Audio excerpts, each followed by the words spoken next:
Et à 7h50, c'est l'heure du Zoom Éco. Pierre Devillenot avec Emmanuel Duteil. Et oui, Emmanuel, douche froide hier sur les marchés financiers et vous nous dites que le responsable, c'est Apple. Oui, c'est assez rare, mais l'action s'est effondrée hier. Elle a emporté dans son sillage une partie des valeurs technologiques un petit peu partout dans le monde. La raison de ce gros coup de froid, c'est qu'Apple a fait hier soir ce que l'on appelle un profit warning. En bon français, ça veut dire qu'Apple ne va pas tenir les performances annoncées et rien que ça, c'est historique. C'est le premier profit warning d'Apple depuis plus de 15 ans et quand ça arrive, l'Américain ne fait pas les choses à moitié. L'action a perdu en clôture environ 10%.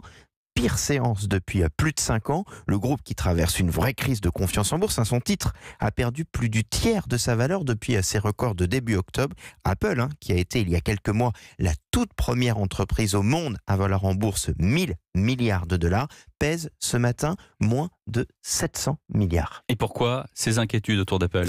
Eh bien, la raison du profit warning, c'est que les iPhones ne se sont pas vendus aussi bien que prévu à Noël. À cela, plusieurs explications. La guerre commerciale entre les États-Unis et la Chine. Apple parle même d'un ralentissement économique en Chine. Et puis, selon certains experts, se surajoute à cela un truc tout bête, mais que l'on voit tous, le prix des iPhones. Les derniers modèles ont passé allègrement la barre des 1000 euros et du coup, ça coince. C'est moins facile à écouler. Puis, autre indicateur, là aussi, qui est très intéressant, le taux de renouvellement des iPhones est inférieur aux prévisions dans certains pays développés. Ça montrerait aussi que Apple n'arrive plus à innover pour susciter suffisamment d'envie. C'est la toute première fois, depuis la sortie de l'iPhone il y a maintenant un petit peu plus de 10 ans, que le chiffre d'affaires est en recul sur le 6 stratégique trimestre des ventes de Noël. Mais Emmanuel, est-ce que cette sanction n'est pas un peu exagérée quand on sait la force d'Apple ?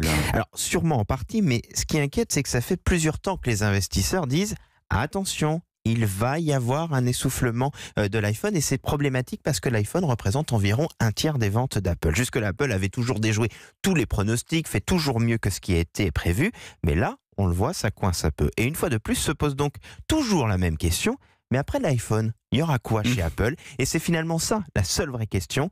Mais bon, Apple qui a un trésor de guerre stratosphérique a de la ressource, mais maintenant, il va falloir sortir les muscles. Ils peuvent encore nous surprendre. Merci beaucoup Emmanuel Duteil sur Europe 1.